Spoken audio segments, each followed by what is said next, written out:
बिहार के education system के बारे में बहुत तारीफ होती है।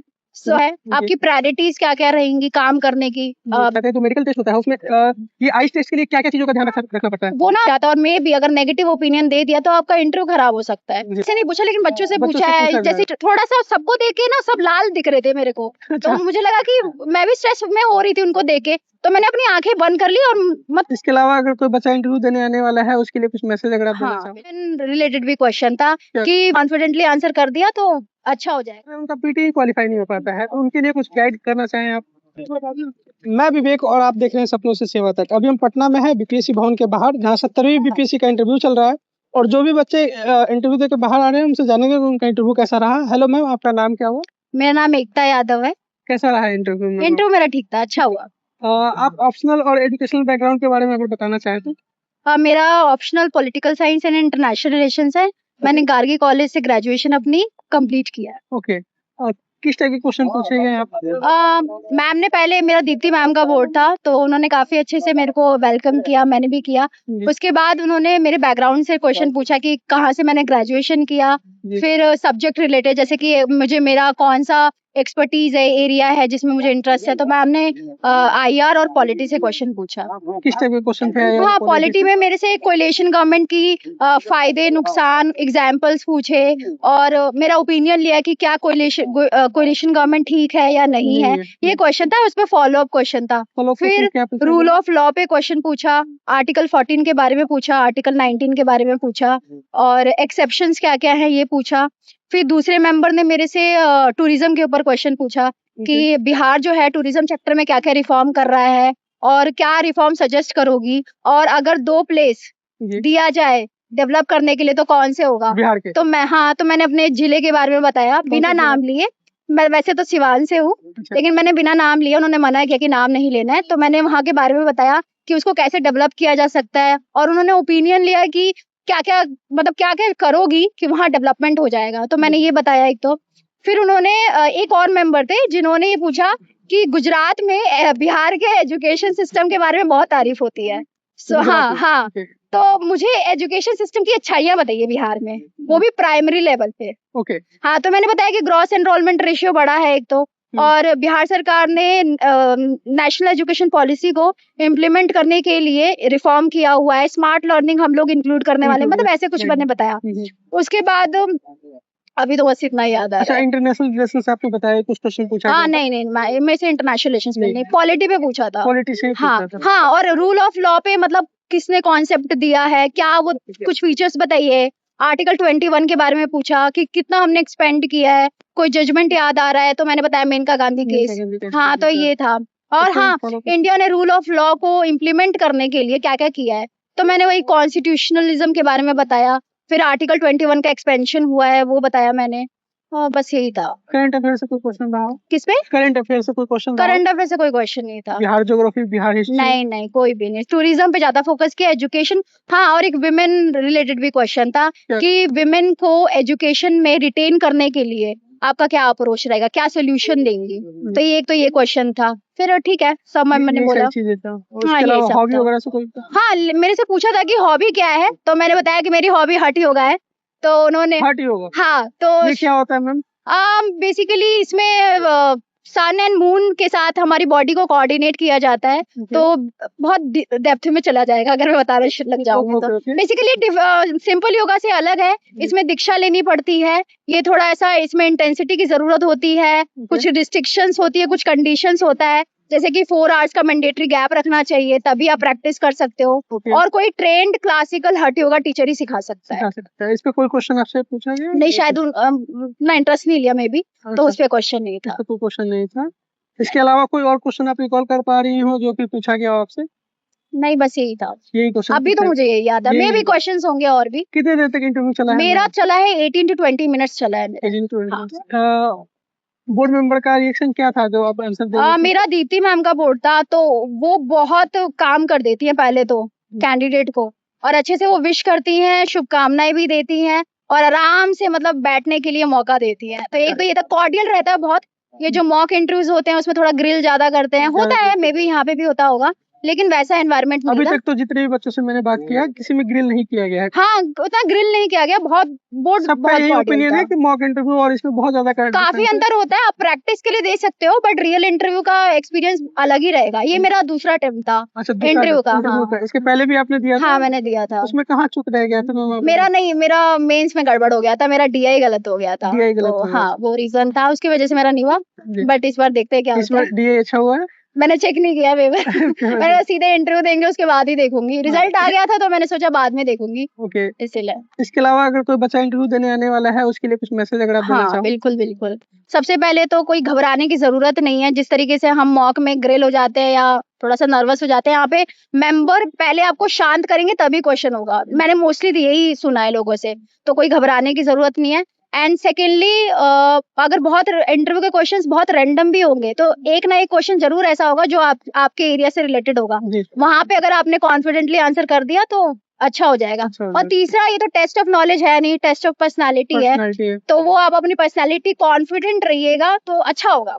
अच्छा, जैसे कि जो बच्चा इंटरव्यू, जैसे आपका आज इंटरव्यू था, तो कितने दिन पहले तक मॉक लगा सकता है बच्चा? और हाँ हाँ, मैंने ज्यादा मॉक नहीं दिए थे, 3 मॉक दिए थे। केजीएस में दिया था और एक मैंने आस्था एस में दिया था। आस्था ये पर मैंने 7 से 8 दिन पहले मॉक नहीं दिया।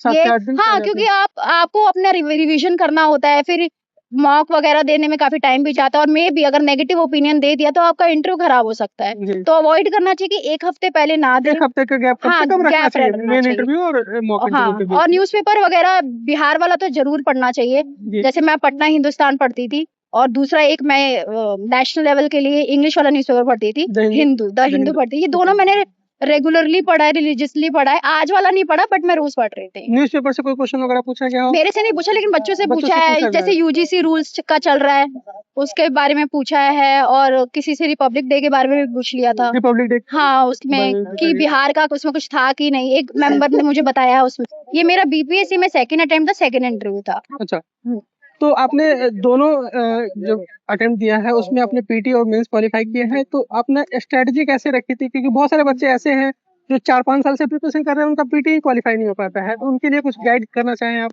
एक तो सबसे पहले है कि पीवाईक्यू अच्छे से करें। सिलेबस में एक बार देख लें कि क्या क्या दे रखा है। पीवाईक्यू से देखे, प्रायोरिटाइज करें कौन कौन से एरिया से क्वेश्चन आता है। तो उसमें कुछ 4 सेक्शंस बहुत इंपॉर्टेंट मिलते हैं। बिहार स्पेशल एक तो हो गया, करंट अफेयर्स हो गया, साइंस का सेक्शन हो गया, हाँ, और हिस्ट्री का क्वेश्चन मतलब सेक्शन हो गया। एक तो इसको बहुत अच्छे से कर लेना है। तो मैं पीवाईक्यू पे डिपेंडेंट थी काफी ज्यादा। और बाकी एक बेसिक तो कर ही लेना चाहिए सबको। और हाँ, एनसीईआरटी वगैरह वो मैंने यूपीएससी के टाइम किया था तो थोड़ा सा था। एक तो ये क्या, प्रैक्टिस करना चाहिए। मैं थोड़ा कम की थी प्रैक्टिस, बट करना चाहिए प्रैक्टिस। हाँ, और मेंस के लिए मैंने क्या किया, पीवाईक्यूज देखे, उसमें से टॉपिक लिस्टिंग की कि कहाँ कहाँ से क्वेश्चन आते हैं, GS1 GS2 का। उसकी मैंने टॉपिक लिस्टिंग की और टॉपिक वाइज मैंने नोट्स बनाए एक एक पेज करके। और मैंने एक तो बहुत इंपॉर्टेंट मेरे लिए वो था कि मैंने पीयर ग्रुप के साथ काम किया था। मतलब उनके साथ मैं आंसर राइटिंग करती थी, अपने आंसर्स भेजती थी, वो लोग इवैल्यूएट करते थे। टेस्ट में ज्यादा नहीं लिख पाई बट लिखना चाहिए टेस्ट भी। तो ये मुझे थोड़ा सा लगा था क्योंकि टाइम मैनेजमेंट बहुत हाँ, इम्पोर्टेंट मेरा टाइम मैनेजमेंट पुअर था बट करना चाहिए। बट पीयर ग्रुप ने मुझे काफी हेल्प किया है। तो ये था इसमें मेरा इस बार। जैसे आपने बताया कि आप यूपीएससी के लिए भी प्रिपेयर कर रही थी, तो हाँ, उसमें आपका क्या रहा था? आपने कभी मेरा मैंने 2 अटेम्प्ट दिए, मैंने प्रीलिम्स ही नहीं हुआ है उसमें। तो हाँ, तो मैंने यहाँ पे फिर बिहार बीपीएससी में मैंने स्विच कर लिया था फिर कि ठीक है पहले इसको कर लेते हैं। अच्छा, जैसे कि ये एक लंबा जर्नी है, यूपीएससी हो या बीपीएससी हो, तो काफी सारे बच्चे डिमोटिवेट हो जाते हैं, प्रिपरेशन छोड़ देते हैं, या गार्जियन भी देखा जाए तो कहीं ना कहीं कुछ गार्जियन हेल्प करते हैं, कुछ डिमोटिवेट भी हो जाते हैं खुद ही। तो इस ड्यूरेशन में गार्जियन का क्या रोल रहता है बच्चों के लाइफ में, अगर आप उसके बारे में बताना चाहें? मैं तो यही बोलूंगी कि मैं यहाँ तक पहुंची हूँ, मैं अपने पेरेंट्स की वजह से ही पहुंची हूँ, अपने पीयर ग्रुप के सपोर्ट और जो मेरे टीचर्स रहे उनकी ब्लेसिंग्स की वजह से मैं पहुंची। पहले तो मैं उनको थैंक यू बोलना चाहूंगी। और हाँ, मेंटल सपोर्ट की बहुत जरूरत होती है। जर्नी ऐसी है, एवरी थर्ड डे ऐसा लगता है कि मेरा पढ़ाई में, मेरे साथ भी हो चुका है। पर मैं क्या करती थी, मैं ब्रेक्स लेती थी। जब मुझे नहीं मन कर रहा पढ़ने का तो मैं अपने पे फोर्स नहीं करती थी। और मैं अपनी मेंटल हेल्थ का हमेशा ध्यान रखा है, प्रायोरिटाइज किया। तो लोगों को करना चाहिए। अगर आपका पढ़ने का मन नहीं करा तो ब्रेक लो, अच्छे से अपनी मेंटल हेल्थ को करो, उसके बाद अपनी पढ़ाई पे आओ। और ब्रेक्स लेना चाहिए, जैसे कि 5 दिन अच्छे से पढ़ लिया, छठे दिन ब्रेक ले लो। तो ब्रेक का इंपॉर्टेंट रोल होता है। और जब आपका बहुत क्रूशियल टाइम चल रहा होता है ना, तो आप पॉजिटिव लोगों से सराउंड रहो, उनसे बात करो, अपने इमोशंस शेयर करो, वो पक्का अगर आपका अच्छा चाहते होंगे तो गाइड करेंगे। तो इस 3 चीज़ों ने मेरे को अच्छे से हेल्प किया। आप वेटिंग एरिया में जब वेट कर रहे होते हैं तो वहाँ पे क्या माहौल होता है बच्चों का देखा जाए तो? बहुत स्ट्रेस्ड माहौल होता है। मैं आज का ही किस्सा बताती हूँ कि मैं भी थोड़ा-सा सबको देख के ना सब लाल दिख रहे थे मेरे को। तो अच्छा। मुझे लगा कि मैं भी स्ट्रेस में हो रही थी उनको देख के। तो मैंने अपनी आँखें बंद कर ली और मतलब मैं मेडिटेट कर रही थी कि आँखें बंद करके। लेकिन एक सर आए, उन्होंने मुझे डाँटा कि आपको अटेंटिव रहना चाहिए, आप यहाँ पे सो रहे हो। तो मैंने अपनी आँखें खोली, फिर अब वही मेरे लिए स्ट्रैटेजी था। तो थोड़ा टेंस माहौल रहता है, बट आप कैसे अपने को काम डाउन कर सकते हैं, थोड़ा-सा ब्रीदिंग पे ध्यान देना चाहिए, ब्रीथ वॉच करना चाहिए। सेकेंडली इंटरेक्शन करना चाहिए, ध्यान हट जाता है वहाँ से। तो ये एक चीज़ है, बाकी स्ट्रेस माहौल तो रहता है। स्ट्रेस माहौल रहता है लेकिन और अंदर जाओगे ना तो बाहर से बहुत खुश होके आओगे, क्योंकि वो काम कर देते हैं।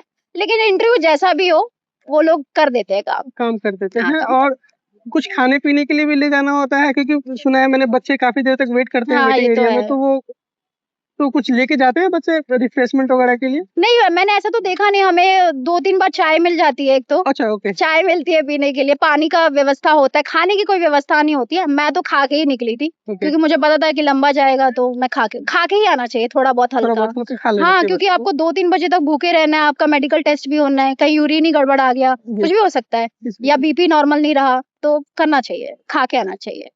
वैसे सर्विस प्रेफ़रेंस से क्वेश्चन पूछा गया था मेरे से? मेरा पूछा था कि आपकी सर्विस प्रेफ़रेंस क्या है? हाँ, ये भी पूछा था कि आपने बीपीएस ऊपर क्यों नहीं रखा? तो मेरा तो खुद का पर्सनल मतलब ये था कि वर्क लाइफ बैलेंस के लिए मैंने नहीं रखा है, और मेडिकल रीज़न दिया, आँखों का मेरा नंबर ज़्यादा है थोड़ा-सा, अच्छा। तो इसीलिए दिया। और अच्छा, बहुत सारे बच्चे ये भी जानना चाहते हैं जो मेडिकल टेस्ट होता है उसमें ये आइज़ टेस्ट के लिए क्या-क्या चीज़ों का ध्यान रखना पड़ता है? वो ना दोनों जो आँख होती है उसको एक-एक बार पढ़वाते हैं, एक बंद करके दूसरी आँख से खोल के पढ़वाते हैं, एक बिना चश्मे के और एक चश्मे के साथ। ओके। और फिर वहाँ पे मेडिकल ऑफिसर जो होते हैं वो लिखते रहते हैं रीडिंग्स वगैरह, और मौका देते हैं कि ढंग से पढ़ो, एक बार कोशिश करो ढंग से पढ़ने, जैसे मुझे मौका दिया था कि ढंग से पढ़ो एक बार। तो ये होता है, ठीक है, मतलब वो भी कॉर्डियल होते हैं वहाँ पे, सब हेल्प करते हैं। सर्विस प्रेफ़रेंस के बारे में जो आप बता रही थी, हाँ, क्या बता रही थी? पूछा कि क्या-क्या आपने रखा है, आपकी प्रायोरिटीज़ क्या-क्या रहेंगी काम करने की बिहार में, यही बस क्वेश्चन था, इससे फॉलो अप आपका नहीं हुआ। पहला एडमिनिस्ट्रेटिव सर्विस है, बीएएस था? हाँ, मेरा बीएएस था, सेकंड मेरा बिहार रजिस्ट्रेशन सर्विस था, और तीसरा बिहार एजुकेशन कल को अगर सर्विस। आप एसडीएम बन के आती हैं बिहार में, तो किन-किन तथ्यों पे आप काम करना चाहेंगे? सबसे पहले तो मैं एजुकेशन पे काम करूँगी, क्योंकि वो फाउंडेशन है, बेसिक चीज़ है, वहाँ पे काम करना चाहिए। दूसरा अर्ली चाइल्डहुड केयर और उनकी हेल्थ और एजुकेशन पे काम करूँगी। तीसरा वुमेन की सेफ्टी और सिक्योरिटी मेरी प्रायोरिटी प्रायोरिटी रहेगी। रहेगी। All the best ma'am, I hope आपका रिजल्ट पॉजिटिव रहे और thank you, first thank preference you. से ही आपका सिलेक्शन हो। Thank you so congratulation, much, thank you so much ma'am. Thank you, all the best, thank you.